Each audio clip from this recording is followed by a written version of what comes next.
오늘의 정치권 소식 김성환, 이종훈 시사평론가 두 분과 이야기 나눠보겠습니다. 어서 오십시오. 네, 안녕하세요. 예, 안녕하십니까. 자, 부산 가덕도 신공항 건설 촉진 특별 법안 오늘 국회 법제사법위원회에서 논의됩니다. 법사위를 통과하면 내일 국회 본회의에서 처리될 예정인데요.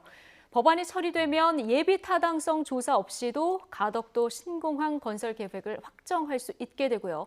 건설비를 국비로 지원하게 됩니다. 자, 그런데 주무부처인 국토교통부가 사실상 반대 의사를 담은 보고서를 국회에 제출한 것으로 확인됐습니다. 4월 부산시장 보궐선거의 뜨거운 감자로 떠오른 가덕도 신공항, 여야의 속내도 복잡해 보이는데요. 영상 먼저 보고 오시겠습니다.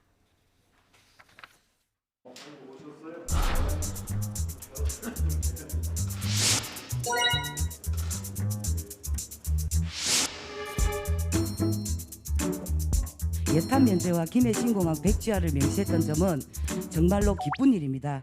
25일 법제사법위원회 26일 본회의까지 중요한 일정을 앞두고 있지만 이낙연 대표님과 더불어민주당 국회의원님들께서 힘써주셔서 통과를 저희들은 확신하고 있습니다. 조금 아쉬운 것은 2030 부산 세계박람회 간문공항 공항공사 설립 관련 조문이 삭제된 부분입니다. 부산이 원하는 2030년 전 완공이 힘든 것 아니냐는 부산 시민들의 우려가 있습니다. 바로 이번에 우리가 특별법을 약속대로 처리한다는 것 자체가 2030 엑스포 이전에 개항을 하기 위해서 그런 것입니다. 한치도 걱정하지 않으셔도 된다.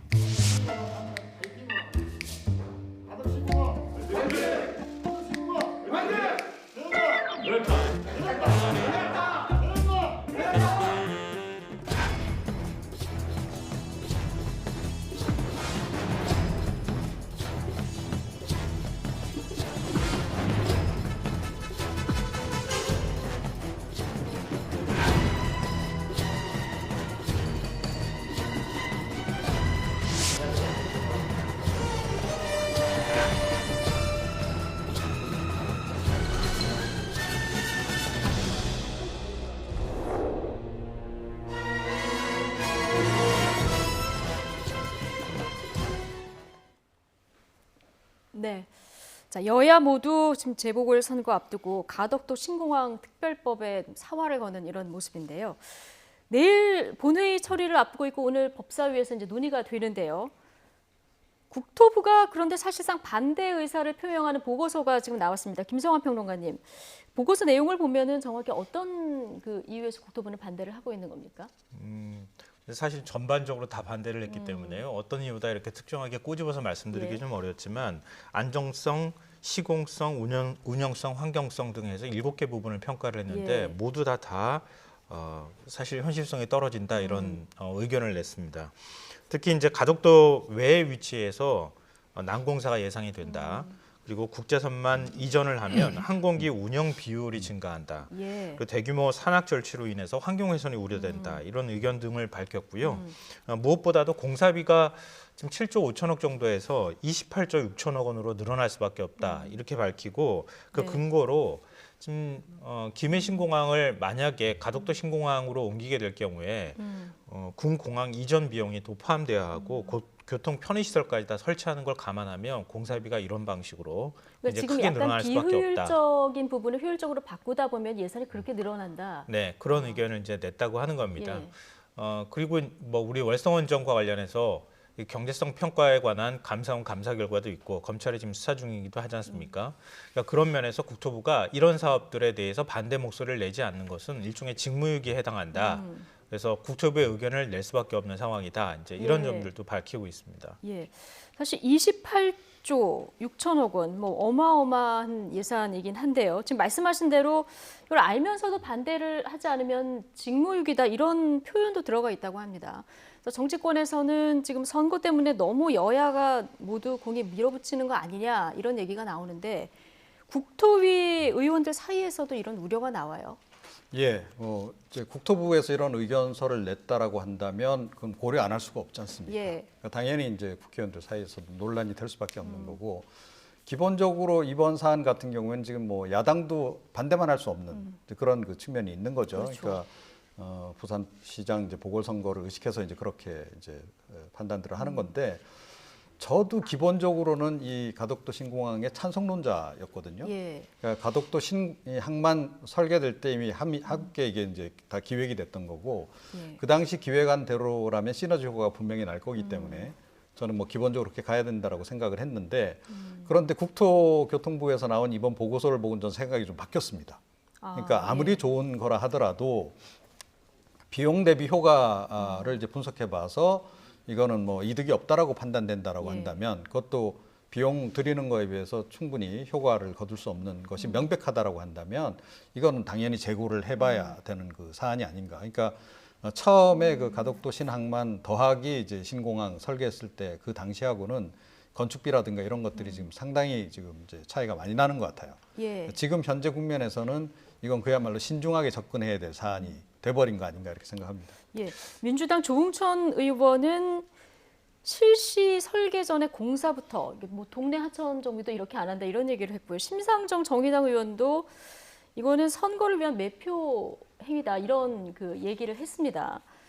물론 이제 가덕도 신공항 잘 따져봐서 비용 대비 효과가 높으면 당연히 해야겠습니다만은 선거 앞두고 있다 보니까 너무 빨리 이게 추진하는 게 아니냐 이런 지적도 나오는데 어떻게 보십니까? 공항 건설할 때 비용 대비 효과성을 평가해서 예. 이거 건설할 만합니다라고 결정을 내린 적이 있었나 그런 생각을 저는 하게 되거든요. 예. 공항이라는 어떤 특수성 네, 때문에요. 공항은 100년을 내다보고 건설한다 이런 얘기를 흔히 하는데요. 영종도 신공항, 지금 인천공항 당시에 어떤 논란이 있었는지 제가 다시 한번 좀 기억을 해봐도 워낙 오래전 일이라서 예. 자료를 좀 찾아봤거든요. 1969년도에 공항 건설 얘기가 처음 나왔고요. 21년 걸려서 공항 입지가 1990년에 확정이 됐습니다. 네. 그 사이에 4차례 타당성 평가가 있었고요. 굉장히 많은 진통 끝에 공항 입지를 선정했고요. 원래는 영종도에 건설하는 것보다는 시와 쪽에 건설하는 게 낫지 않겠느냐 예. 이런 주장까지 나왔었고 찬반 논란도 당시에 굉장히 거셌습니다. 어떤 논란이 나왔는지 보면은요. 당시에 당군 이래 최대 국책공사다. 그러니까 국책 사업이다 이런 지적이 있었고요. 지금 이제 뭐 얘기 나오는 거랑 비슷한 맥락인 것 같고요. 경인축의 끝에 위치하고 있어서 접근성이 낮고 국토 불균형을 가속할 것이다. 그리고 안개일수가 너무 많고 해일이 우려된다. 그래서 안전성에서 문제가 된다. 준설 매립공사로 인해서 생태계 파괴가 우려된다. 신공항의 대부분이 연약 지반으로 돼 있어서 활주로로 사용하기에 부적합하다. 인천공항 지하차도가 균열되고 누수가 일어나고 있다. 영종도 신공항 추진할 때 나왔던 얘기라는 네. 말씀이신 거죠. 그러니까 예. 지금하고 묘하게 다 많은 부분이 겹치는데요. 그러니까 단순히 지금의 시선으로 지금 현 시점의 어떤 판단으로 공항을 건설하는 것은 저는 이거는 미래의 어떤 투자나 이런 개념으로 볼 때 너무 짧은 시각에 해당될 수 있겠다. 그러니까 이런 차원으로의 접근은 전 별로 바람직하지 않고요. 예. 국토부가 의견을 낸 상당 부분은 아마 지금 시점에 있어서의 어떤 문제를 가지고 그 부분을 초점을 맞춰서 얘기했을 거라고 보고 뭐 담당하고 있는 부처이기 때문에 그런 측면에서 의견을 낼 수도 있다고 생각합니다. 예. 그리고 정치권의 인사들도 비슷한 의견을 낼 수는 있다고 생각하는데요. 그런 시각을 통해서 바라본다고 하면은 예. 지금 당장 투자하는 것은 앞으로 기대 수익이 얼마인지 예측할 수 없기 때문에 그런 부분에 있어서는 뭐 투자하기 어렵다라는 결론밖에 나오지 예. 않는다는 공항이라는 거죠. 특수성 때문에 비용 대비 효과로 딱 이렇게만 평가할 수는 없는 부분이 있다. 이런 의견을 주셨습니다. 근데 이미 지금 가덕도 신공항 특별법 거대 양당은 합의를 한 상황이고요. 오늘 본회의 뭐 넘어서면 내일 본회의에서 바로 표결하는 거 아니겠습니까? 이렇게 되면은 예비 타당성 조사도 이제 안 해도 되고요. 바로 국비가 지원되는 이런 상황이 되는 거죠. 그렇습니다. 예. 그러니까 뭐 예타 면제를 반드시 하도록 이렇게 돼 있는 건 아닌데 예타 면제 할 수 있다라고 지금 열어놓은 예. 상태이기 때문에 당연히 예타 면제를 하고 추진하는 쪽으로 이제 정부가 가닥을 잡아나갈 가능성이 높다. 생각보다 굉장히 빨리 좀 진행이 좀 될 것 같긴 해요. 자, 그런데 이제 여전히 이제 그 우려가 되는 지점들을 충분히 그러면 검토를 하고 네. 이제 가는 과정이냐 이 부분은 우리가 좀 의문을 제기해야 되는 거고 저는 이거 예비 타당성 조사 반드시 해야 된다라고 생각합니다. 기본적으로. 그러니까 국토부가 이미 그런 의견을 낸 상황이라고 한다면 이거는 좀 다시 한번 이 여타 면제 부분을 재고를 해야 된다라고 저는 생각을 하고요. 그리고 뭐 조금 전에 이제 그 인천공항 이제 건설 당시에 이제 그 평가 부분에 대해서 말씀하셨는데 그때하고는 지금하고는 이제 평가 기준이 많이 달라졌습니다. 그래서 국토부가 이제 예전에 90년대 판단 내렸던 그 기준 가지고 판단 내리는 것은 아니다. 그거를 이제 함께 고려를 해봐야 될 것 같고, 그 다음에 이제 인천국제공항 같은 경우에는 어찌됐건 그 수도권이라고 하는 인구 밀집된 지역이 이제 그 배후에 있다라고 하는 그런 강점이 있는 반면에 이 지역은 조금 이제 그 인구 밀도가 좀 떨어진단 말이에요. 그랬을 때 이만한 비용을 들여서 과연 이 정도 규모의 공항을 건설하는 게 타당한가? 이 부분에 대해서는 재검토를 좀 할 필요는 있다. 그리고 설령 추진하더라도 면밀하게 검토를 좀 해야 되지 않겠나 이렇게 생각합니다. 예. 어제 김상조 정책실장이 국회 운영위에 참석을 했는데요. 이 국토교통부 이제 보고서에 대한 질의가 있었습니다. 근데 정부 부처 의견이 잘못 보도된 측면이 있다. 이렇게 얘기하면서 가덕도 특별법은 국회에서 입법적 결정을 내린 것이기 때문에 정부 차원에서 신속하고 원활한 지원을 하기 위해서 노력하겠다. 이런 답변을 했거든요. 청와대 의중은 찬성이다. 이렇게 보면 될까요? 일단 국회 결정에 맡기겠다 이런 것 국회 같아요. 결정에 공개적으로 맡기겠다. 반대하지는 않겠다. 예. 이제 여기에 좀 더 의견이 가깝지 않을까 생각이 드는데요. 그러니까 그동안에 이제 월성원전 결정을 하는 데 있어서는 행정부 내에서의 결정이었었던 거잖아요. 대통령의 공약 사업이라고 하는 측면도 있는 거고요. 탈원전이라고 하는 정책적 기조를 가지고 그 안에 절차적 그 흠결이 발생했느냐 안 했느냐 이제 이게 논점이 되는 건데요. 예. 그러니까 가덕도 신공항의 경우에는 입법부 차원에서 특별법으로 결정하는 겁니다. 그렇기 때문에 그 특별법으로 결정하는 부분에 대해서 행정부가 따를 수밖에 없는 게 현실이잖아요. 그런 부분에 대해서 좀 강조점을 둔 거 아닌가 그렇게 생각하는데요. 그러니까 저는 뭐 절차상에 지금 예타 면제라든가 예. 뭐 환경 영향 평가라든가 이런 것들을 다 건너뛰는 게 과연 타당한지 여기에 대해서는 좀 저도 개인적으로 의문을 갖고 있고요. 그리고 또 하나는 이제 국민적 공감대가 어느 정도 형성돼 가고 있는가. 특히 이제 지역적 공감대에 관한 부분들을 얘기 안 할 수가 없는데요. 그러니까 정치권이 지금 시각으로 아마 끊임없이 평가를 한다 하더라도 저는 결론은 비슷하게 나올 가능성이 있다고 보거든요. 그러니까 국토 이용 계획이라든가 앞으로 어떤 크게 대한민국이 어떤 방식으로 지향할 것이냐 이런 부분에 대한 어떤 정치적 결단이 정말 중요한 사안이라고 저는 생각합니다. 예. 그렇기 때문에 제가 아까 인천공항과 비교해서 말씀을 드리는 것이고요. 그러니까 정치권 특히 이제 여야가 합의하는 과정이 매우 중요하다 예. 이 말씀 드리고요. 그리고 그 안에서 절차적 문제를 어떻게 지혜롭게 극복해 나갈 것이냐 이런 부분에 대해서 머리를 좀 맞댈 필요가 있다고 생각합니다. 그런데 한쪽 일방이 막 밀어붙이듯이 여당이 그냥 가버리고 예. 그리고 야당은 같이 찬성한다는 말만 하고 여당 뒤에 숨어서 꾸준히 일을 안 하려고 하는 이런 모양을 보이는 것은 좀 결코 바람직하지 않다고 보고요. 예. 지금 현재 제기된 문제에 대해서 여야가 적극적으로 문제 해결을 하고 국민적 동의를 구하는 과정들이 좀 필요하지 않을까 예. 생각합니다. 오늘 민주당 지도부는 부산으로 또 내려갑니다. 총 출동을 하는데요. 얼마 전에는 2030년에 이제 부산 엑스포가 있는데 이전에 가덕도 신공항 완공하겠다 이런 결의도 한 상황입니다. 이러다 보니까 일각에서는 여당이 이번 보선뿐만 아니라 내년 대선에서도 이 가덕도 신공항을 필승 카드로 내세우는 거 아니냐 이런 분석도 나오는데요. 좀 일리 있는 분석이라고 보십니까? 뭐 그렇게 볼 수밖에 없죠. 예. 그러니까 이제 이 제기한 시점도 그렇고 일단 재보선 이제 넘어서 이제 대선까지.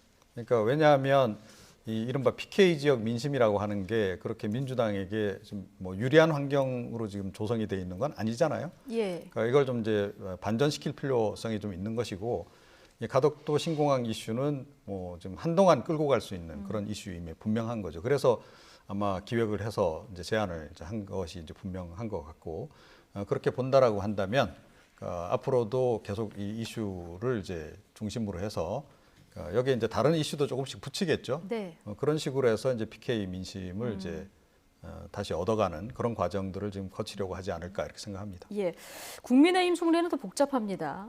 김종인 비대위원장이 이제 가덕도에 얹어서 해저 터널까지 뭐 공약을 한 이런 상황인데 내부적으로 단합된 목소리가 나오기 좀 어려운 구조입니다. 오늘 국민의힘의 부산 지역 의원들 중심으로 앞서 이제 국토교통부 문건 얘기하지 않았습니까? 이 문건 대외부 문건이 공개된 데 책임을 물어서 변창흠 장관을 경질해야 된다. 이거 맞불이라고 보면 됩니까? 제가 앞서도 말씀드렸었잖아요. 가덕도 신공항에 찬성한다면서요. 이 여당 뒤에 숨어서 굳은 일은 여당이 다 하고 우리는 그냥 과실만 따먹겠다고 하는 태도는 바람직하지 않고요. 그건 아마 PK 지역에 있는 분들도 용납이 잘 안 될 거라고 네. 생각합니다. 그럼 공약으로 내세웠으면 거기에 대해서 어떻게 그럼 이 같이 의견을 모아갈 것이냐, 머리를 맞댈 것이냐 이런 부분에 대해서 좀 책임 있는 자세를 보여줬으면 좋겠다. 그렇게 생각이 되고요. 만약에 가덕도 신공항을 가지고 우리가 현재 국토부 의견만을 중시해서 판단한다고 한다면 한일 해저 터널은 해저 길이만 150km예요. 그리고 다 합치면 총 길이가 200km가 넘고 1km 건설하는데 1조 원이 넘게 드는 공사인데 그럼 도대체 무슨 생각으로 그 공약 내세운 겁니까? 국민적 공감대가 있습니까? 그것도 아니잖아요. 근데 자신들이 내세운 부분에 대해서만 맞고 지금 국토부가 의견 낸 것에 대해서 이런 식으로 반발하는 건 좀 바람직하지 않다고 보고요. 그러니까 좀 정치권이 앞서 제가 정치적 결단이 굉장히 중요하다고 말씀드렸는데요. 좀 미래를 내다보는 데 있어서의 어떤 뭐 해안까지는 아니더라도 그런 노력을 하는 모습을 보인다거나 거기에 따라서 좀 책임 있는 태도를 보이는 것 이런 게 있어야 그래야 이 정도의 어떤 현실적인 판단이 어려운 이런 사안들에 대해서 극복해 나갈 수 있지 않겠습니까? 그런 면에서 좀 책임 있는 자세를 좀 보여주길 기대합니다. 이 문제는 어떻게 보십니까? 대구 출신의 유승민 전 의원 같은 경우에 TK 신공항도 예비 타당성 조사 면제하고 전에 국비로 건설해야 된다 이런 주장을 했거든요. 그럼 뭐 너도 나도 이렇게 나오면 어떡하나, 나쁜 선례로 작용하면 어떡하냐 이런 우려도 나오는데요. 근데 발언의 취지는 이해하겠어요. 예. 근데 최근에 유승민 전 의원의 발언을 보면 좀 이렇게 이제 발언이 거칠어지고요. 논리성이 좀 떨어진다는 생각을 하게 되는데요. 이런 식의 얘기를 할 것 같으면 인천공항 때도 마찬가지일 거고요. 앞으로 국책 사업으로 뭔가 추진하는 사업들도 다 똑같이 얘기하지 않겠습니까? 지역적인 관점에서 바라볼 때 다 국비를 그러니까요. 해주십시오. 각자 지역에서 필요한 사업들을 가덕도 신공항을 고리로 해서 이제 너도 나도 해달라 이런 그 요구가 나올 수 있다는. 그러니까 지역 주민들은 그렇게 얘기할 수 있다고 예. 봐요. 아니 저 지역도 하는데 왜 우리는 안 됩니까? 이렇게 얘기할 수 있지만 그 여론을 정치권이 한번 여과하듯이 걸러주고 얘기를 주장해야 되는 거 아닙니까? 그게 정치인으로서 해야 될 역할인 것이죠. 근데 우리 지역도 해주십시오. 저 지역도 해주십시오. 이런 얘기할 것 같으면 뭐하러 정치인이 필요합니까? 바로 국민들이 바로 정치하면 되지. 예. 그러니까 지금 TK공항 건설하는 거 우리도 똑같이 다 국비로 해주고 뭐든지 다 똑같이 해달라라고 얘기하는 것은 맞지 않다고 보고요. 그러니까 뭐 예를 들어서 그 수도권을 중심으로 한 인천공항 이렇게 얘기하는데 사실은 예. 대한민국의 상징공항일 거고요. 인천공항은 가덕도 신공항의 경우에는 동남권 서울을 축으로 해서 부산까지 연결하는 한 축으로 우리 경부고속도로 만드는 것처럼 그런 축의 개념으로 생각할 수도 있을 거고요. 또 한국의 경제 큰 틀을 얘기하자면 수도권을 중심으로 한 축이 있을 거고 부산, 경남, 경북을 잇는 한 축이 또 있을 거예요. 네. 그런 측면에서 관문공항의 필요성이나 이런 것들은 좀 있을 거라고 보고요. 그걸 국책 사업으로 추진하는 것까지도 지역적인 관점으로 이해하려고 하거나 해석하는 것은 좀 너무 옹졸하거나 속 좁은 주장이라고 저는 생각합니다. 예. 자, 내일 본회의 표결을 앞두고 있는 가덕도 특별법에 대한 얘기를 좀 해봤고요. 자, 서울로 오겠습니다. 서울시장 보궐선거 상황을 잠깐 보면요. 각 후보 캠프에서 지금 인물 영입에 열을 올리는 모습입니다. 먼저 박영선 민주당 예비 후보 누구 간다 봤더니 정경두 전 국방부 장관이 박영선 예비 후보 캠프에 지금 안보 분야 자문단장으로 합류를 했고요. 조명래 전 환경부 장관, 박양우 전 문체부 장관도 지금 합류를 한 이런 상황입니다. 그리고 국민의힘으로 가보면 나경원 예비 후보 캠프에도 지금 인물 영입이 활발하게 진행되고 있는데 눈에 띄는 인물이 이수정 경기대 범죄심리학과 교수도 합류를 했더라고요. 전체적으로 좀 어떻게 보십니까? 글쎄요, 이게 지금 대통령 선거전 치르는 건가요? 지금 그러니까 보궐선거, 그렇죠. 1년 서울시장 서울시장 후보 선거죠. 지금 이제 그 선거를 치르는 과정인데, 예. 자 그렇다 그러면 서울시정 전문가들을 좀 영입하셔야 되는 거 아닌가요? 예. 시정 각 분야 관련해서. 자, 그런데 제가 보기에는 뭐 거의 지금 이제 대선 후보들 인재 영입하듯이 그런 식으로 지금 하고 있어서 이게 서울시장 캠프를 꾸리려는 네. 건지 대선 캠프를 꾸리려는 건지 좀 상당히 혼란스럽습니다. 뭐 서울시장 안 되면 나중에 대선까지 보고 지금 이렇게 준비하시는 건지는 모르겠는데 별로 와닿지 않는다. 예. 예, 특히 서울 시민들 같은 경우는 더욱더 그럴 것이다. 그 점도 함께 좀 고려를 하시는 게 좋지 않을까 이렇게 생각합니다. 예. 인물 영입도 그렇고 공약도 그렇고 대선인지 서울시장 선거에 좀 헷갈린다 이런 의견을 주셨는데요. 김성환 평론가님은 어떻게 보세요? 솔직히 말씀드리면 저는 아직 거기까지 생각을 못했었어요. 예. 근데 말씀하실 때 좀 고개를 끄덕끄덕했는데요. 굳이 안보특보까지 둬서 서울시장이 전직 국방부 장관까지 영입할 필요가 있나 이런 생각이 드네요. 예. 근데 뭐 이제 국회에서 논란이 됐던 사안으로만 말하자면 전직 국방부 장관이 퇴임 한 6개월밖에 안 됐는데 캠프에 갈 수 있겠느냐 뭐 이런 논란이 있었다고 하는데요. 국방부 장관 자리 자체가 정무직이기 때문에 그 국방부 장관이 뭐 옮겨갔다고 해서 그게 저는 뭐 문제가 될 거라고 생각하지는 않습니다. 그런데 하여튼 이번 선거는 일종의 대선 전초전이라는 측면이 있기 때문에 그래서인지 모르겠는데 1년밖에 안 되는 임기 동안 뭐 조 단위의 공약들이 막 나오고 물론 뭐 향후 5년 더 하겠다, 4년 더 하겠다 이런 생각이 예. 있는지 모르겠지만 굉장히 좀 뭐라 그럴까요? 그러니까 이 서울시장 격에 좀 안 맞는 그런 얘기들이 많이 오고 가고 현실성 떨어지는 그런 얘기들이 많이 있는 것 같아요. 그러니까 지금 후보 간에 좀 몸집 불리기를 하기 위해서 이런 모습들을 많이 보이고 있는데요. 아마 유권자들께서 서울시장에 가장 적합한 사람이 누군지 이런 관점으로 좀 이번 선거를 바라볼 필요가 있다고 생각합니다. 네. 자, 열기를 더하고 있는 서울시장 선거 얘기까지 해봤고요. 자, 이번에는 어제 열린 국회 운영위원회로 좀 가보겠습니다. 신현수 민정수석 이번 주 월요일 복귀와 함께 대통령에게 자신의 거취를 일임하겠다 이렇게 알려주면서 사의 표명이 일단락된 줄 알았는데요. 어제 국회 운영위에 출석한 유영민 대통령 비서실장 신 수석의 사표가 수리될 수 있을 것이라는 발언을 해서 아직 사대 봉합이라 보기엔 좀 어려울 것 같다 이런 해석도 나옵니다. 어제 발언 먼저 듣고 오시죠. 일단 대통령에게 모든 것을 일임한다. 이렇게 이해해 주셨으면 좋겠습니다. 이거 아마 이름했는데 그게 수리가 될 수도 있고 인사 발표 전에 대통령이 결재하신 거는 맞습니까? 결재라는 부분은 이렇게 봐야 됩니다. 통상 인사라는 게 인사 결정이 되고 나면은 승인을 받고 인사권자 승인을 받고 그다음에 그 내용을 발표를 합니다. 언론에 발표하고 그다음에 이제 전자 결재를 하고 그렇게 하고 효력이 이제 임명 일자가 이제 이래 가듯이 그 과정에서 정확하게 절차가 지켜졌습니다.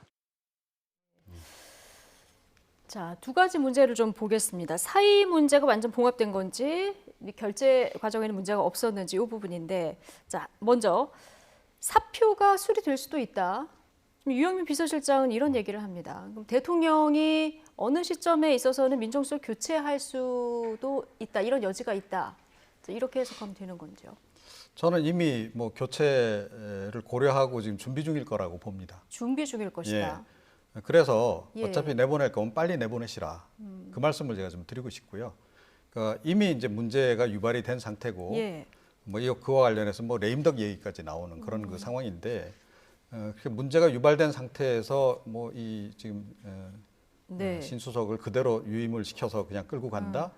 이거는 제가 보기에 여러 가지 또 다른 문제를 유발할 수가 있습니다. 예. 그렇기 때문에 아마 청와대 쪽에서도 정리하는 쪽으로 생각을 하고 있을 거고 다만 그러니까 본인이 그냥 그냥 사표 던지는 식으로 예. 뭔가 이렇게 좀 항명을 하는 식으로 이런 식으로 정리가 되면 청와대로서는 특히 대통령 입장에서는 모양새가 더 안 좋기 때문에 예. 어떻게 보면 신수석이 대통령에게 자기를 좀 내보내 달라라고 모양새를 갖추도록 지금 한 거다. 예. 그러니까 자기의 어떤 거취 문제에 대해서는 대통령에게 일임한다라고 지금 얘기도 했지 않습니까? 네. 그렇기 때문에 대통령께서 이제 정리를 하는 순서만 지금 남은 게 아닌가. 그런데 그 결정 너무 이렇게 오래 끌지 마시고 예. 빨리 하는 게 청와대 그 내부 분위기 수습에도 훨씬 더 낫지 않을까 이렇게 생각합니다. 예. 이미 정리 작업이 진행되고 있을 것이다 이렇게 지금 보셨는데요. 플랜 B로 저는 그 안을 갖고 있을 거라고 생각합니다. 플랜 B로. 네. 예. 그러니까 저는 지난번에 이제 그 휴가 갔다가 복귀한 날 그때 정만호 국민소통수석이 일단 거취를 일임하겠다고 입장을 밝혔다. 예. 신현수 수석이 그 얘기를 전할 때 사실 대통령이 그 사이에 리더십에 상당히 많은 상처를 입은 상황이잖아요. 근데 그만두겠다는 사람을 붙잡아 놓으면 최소한 대통령의 영을 좀 살려줄 필요가 있지 예. 않겠습니까? 이제 그런 측면에서 그런 입장이 나왔던 것 아닐까 이렇게 생각했는데 어제 오늘 얘기를 들어보니까 그렇지 않을 가능성이 있겠구나. 제 예측이 틀렸겠다. 이런 생각을 좀 하게 돼요. 그러니까 만약에 지금 뭐 노컷뉴스 보도가 사실이라면 예. 사의를 접지 않았다. 근데 대통령이 강제로 앉혀놨다. 지금 그 주저앉혔다. 이런 얘기가 지금 되는 거잖아요. 노컷뉴스 보도라고 하는 거는 신현수 민정수석이 사의를 표명 조금 더 구체적인 이유를 얘기한 요걸 말씀하시는 건가요? 예, 맞습니다. 그러니까 지금 그동안에 우리가 알려지거나 알았던 내용, 검사장급 인사 그 드러난 내용뿐만이 아니라 뭐 예를 들면 이성윤 서울중앙지검장을 교체하지 않았다는 불만이 아니라 대검 이종근 그 형사부장을 교체해달라고 하는 요구가 있었는데 네, 이종근 형사부장은 지난번에 그 이용구 법무부 장관과의 채팅방에서 윤석열 총장 징계 논의하면서 이종근 투 논란이 있었던 그 인물 말씀하시는 거죠? 예. 그러니까 그 일종의 이제 윤석열 검찰총장의 참모인데 그 참모가 검찰총장의 징계를 논의했다. 네. 이래서 상당히 좀 파문이 있었던 사안인데요. 근데 이종근 형사부장을 교체하지 않았다는 것 때문에 불만을 품고 사의를 여러 차례 표명하고 그리고 결국은 휴가 복귀하고 나서도 사의를 접지 않았다. 그런데 대통령이 거기에 대해서 내가 판단할 테니 계속 민정수석직을 유지하라. 그 자리에 있어라. 라고 하는 모양새가 만약에 나왔다고 하면 첫째로 저는 신현수 민정수석의 처신이 매우 부적절했다. 이 부분을 지적하지 않을 수 없습니다. 인사권자가 아니잖아요. 네. 그리고 법무부 장관도 아닙니다. 민정수석이 아무리 뭐 대통령이 검찰과의 관계를 앞으로 원만하게 풀어가겠다 이런 그 의지를 갖고 있다 하더라도 예를 들면 대검 형사부장 한 명 바꾸는 건 내 뜻대로 안 바꿨다고 해서 저런 식으로 마치 함경으로 비치듯이 사의를 표명하는 거 이게 과연 대통령 참모로서의 적절한 행위인가 이 부분에 대해서 저는 이건 교체해도 마땅한 그런 태도라고 생각을 하고요. 둘째로는 문재인 대통령이 이런 참모를 계속 둠으로 인해서 과연 리더십이 회복될 수 있겠는가 그런 부분에서도 좀 회의적입니다. 이유는 다르지만 이제 정리하는 쪽으로 갈 것이다. 두 분이 이렇게 보시는 건데 오늘 노컷뉴스 보도 내용을 보면은 그러니까 신현수 민정수석이 이종근 교체를 대통령에게 얘기를 해서 허락을 받았는데 법무부에서 이게 유임으로 발표를 했다. 자, 이런 그 보도 내용이에요. 내용으로만 보면. 그런데 이게 뭐 대통령 뜻인데 민정수석이 여기에 대해서 이제 사의를 표명한다 안 한다가 부적절하다 의견을 주셨는데 일단 뭐 이 내용도 내용이지만 절차상의 문제를 좀 얘기를 하는 것 같아요. 네, 그러니까 이제 결제 관련한 이제 얘기도 나오고 이제 그런데 일단은 뭐 그 노컷뉴스에서 보도한 그 내용이 과연 전부일까?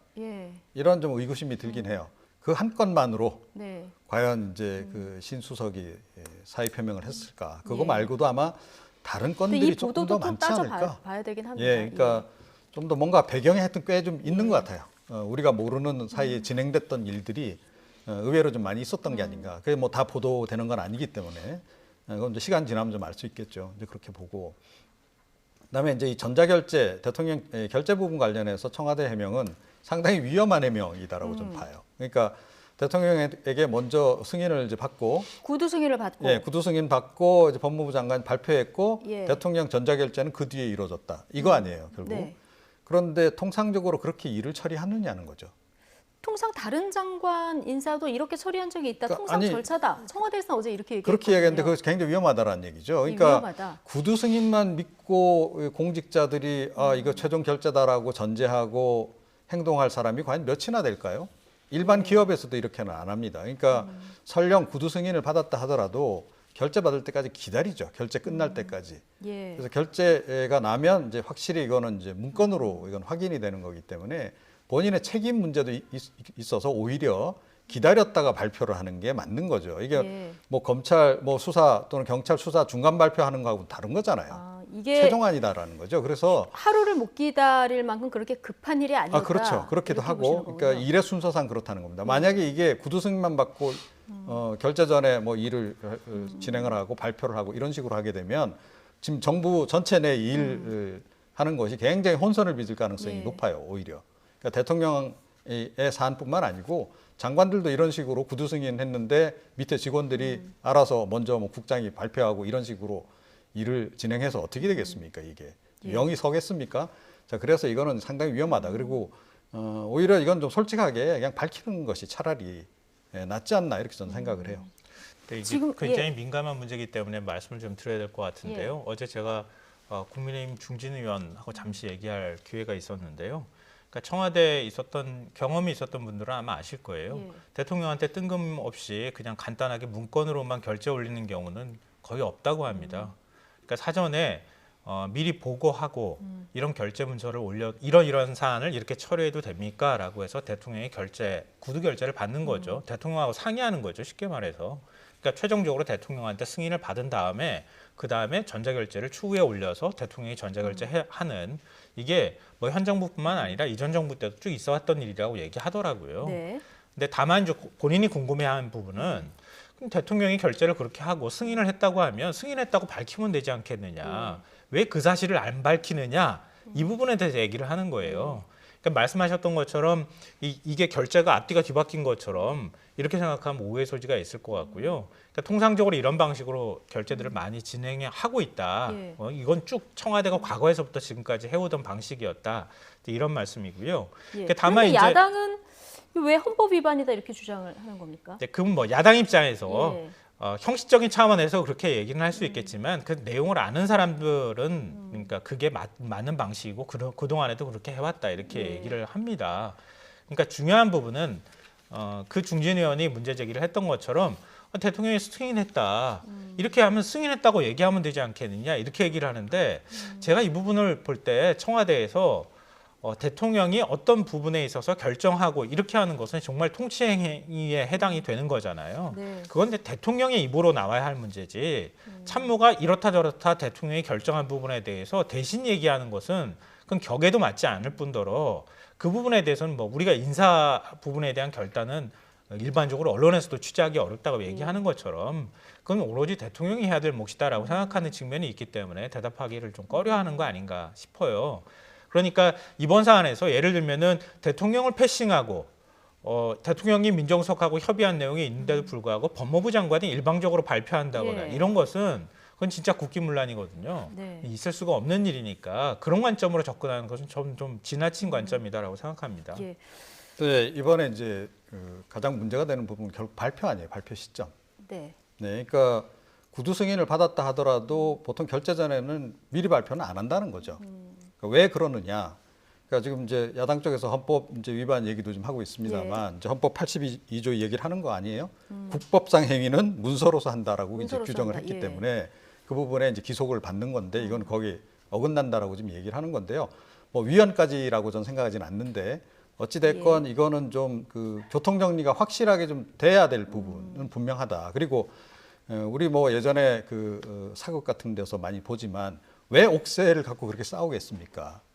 그러니까 구두로 뭐 임금이 한마디 하고 그냥 그대로 승인하고 그대로 진행하고 그럴 수도 있는데도 왜 국세를 중시했겠느냐라는 거예요. 지금 예. 더군다나 지금 민주주의 국가에서 대통령의 그 모든 통치 행위라고 하는 것은 최종적으로는 결재로 다 이게 예. 나타나야 되는 거고 증거로 남아야 되는 거죠. 그런데 이 결재도 받지 않은 상태에서 이번에 선발표를 한 거 이거는 확실하게 잘못된 거 분명하고요. 절차상의 문제가 유발된 거 분명하고 그런데 그 절차가 통상적으로 그렇게 됐다. 뭐 이게 문제 없다라고 이야기하는 그 해명 자체가 제가 보기엔 큰 문제를 오히려 차후에 유발할 수 있다. 저는 그렇게 생각합니다. 뭐 이 문제 관련해서 여러 가지 물음표들은 나왔는데 박범계 장관은 말을 아꼈고 신현수 민정수석은 어제 안 나왔고 유영민 비서실장이 나와서 어제 많은 말을 해서 오늘 두 분이 이렇게 해석을 해주고 계십니다. 어제 국회 운영위에서 또 하나 주목할 그 부분이 있었습니다. 바로 여권이 추진하는 검찰의 수사 기소 완전 분리, 이 중대범죄수사청 설치 등의 대통령이 속도 조절을 주문했느냐 아니냐를 둘러싼 당적인 시각차인데요. 자, 이 논란의 발단은 최근 박범계 법무부 장관이 법사위에서 전달한 대통령의 의중 때문이었습니다. 이 발언 먼저 듣고 오시죠. 대통령께서 저에게 주신 말씀 중에 크게 두 가지. 일단 올해부터 시행된 수사권 개혁의 안착이라는 말씀을 하셨고요. 두 번째는 범죄 수사 대응 능력, 반부패 수사 역량이 후퇴되어서는 안 된다라는 그런 차원의 두 가지 말씀도 계셨습니다. 네, 자 그러니까 수사권 개혁의 안착, 범죄 수사 대응 능력이 후퇴돼서는 안 된다. 자 박범계 장관의 대통령이 이런 얘기를 했다고 전하면서 대통령이 이른바 검찰개혁 시즌2의 속도 조절을 주문한 것 아니냐 이런 언론의 그 해석이 되는 이런 보도들이 좀 나왔습니다. 자, 이런 해석에 여당 의원들은 대통령이 검찰개혁의 속도 조절을 한 발언은 아니다 이렇게 좀 일축을 하기도 했는데 또 어제 국회 운영위에서는 청와대와 여당 사이에 좀 엇박자가 나는 모양새가 연출되기도 했습니다. 이 모습도 잠시 보고 오시겠습니다. 당청 간에 또는 당정 간에 이견이 있는 것처럼 알려지는 것은 전혀 사실이 아니다 하는 점을 명백히 밝힙니다. 제가 대통령님의 그 두 당부를 속도 조절이라고 표현하지 않았습니다.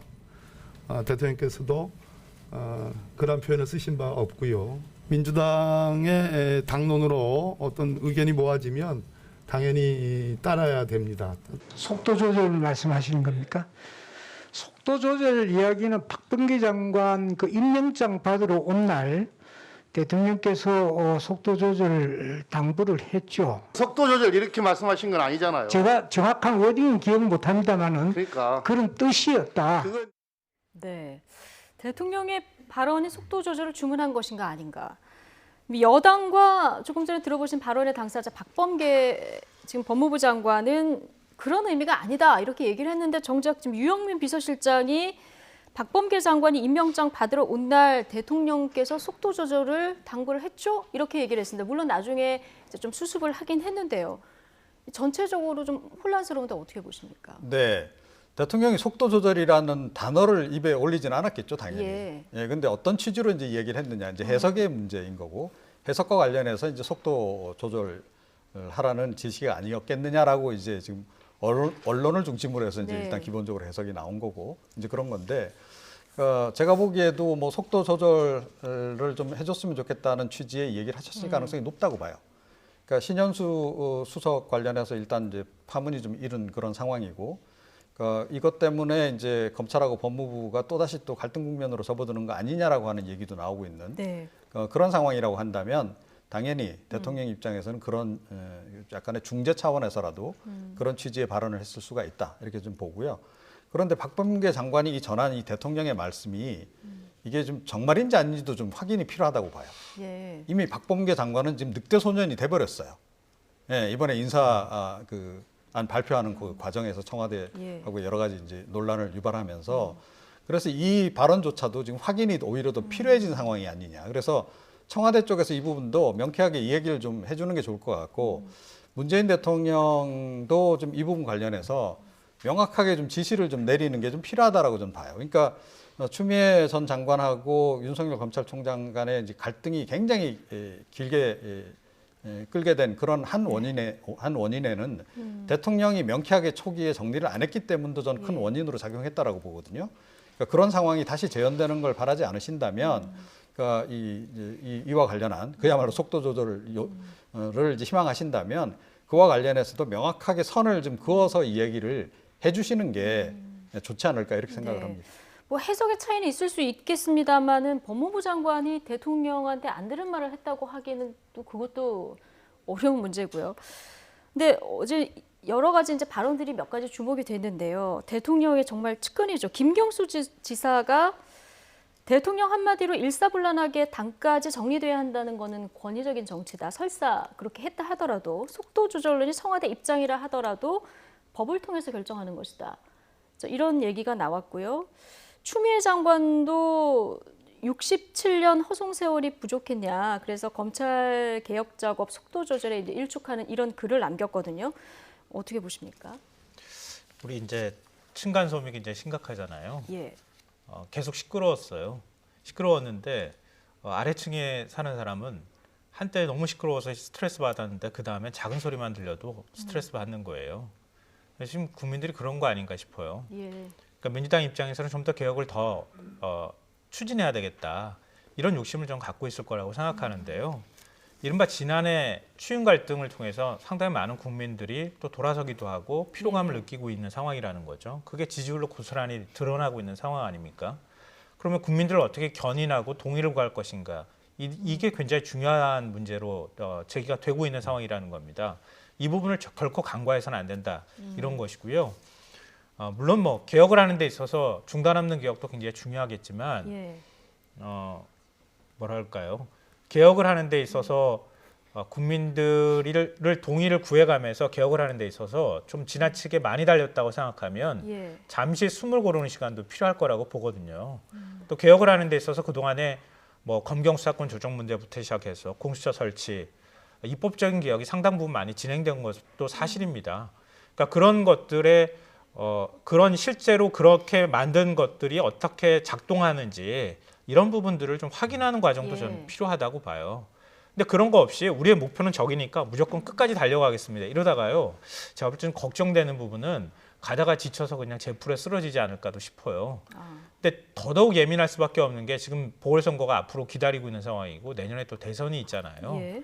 근데 그런 상황에서 민주당이 지나치게 이렇게 가다 보면 정말 층간소음 제가 비유를 들었던 것처럼 계속 시끄러운 소리가 날 수밖에 없다는 겁니다. 예. 그럼 국민들 피로하고 고개를 돌릴 수 있다는 거죠.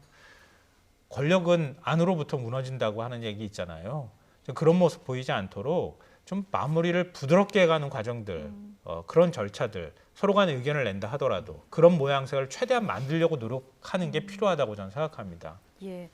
마무리를 좀 부드럽게 하는 이런 모양새가 필요하다. 안 그러면 계속 이렇게 혼란에 해석되는 이런 발언들이 나오니까요. 자, 오늘 두 분 말씀은 여기까지 듣겠습니다. 김성환, 이종훈 시사평론가 두 분과 함께했습니다. 고맙습니다.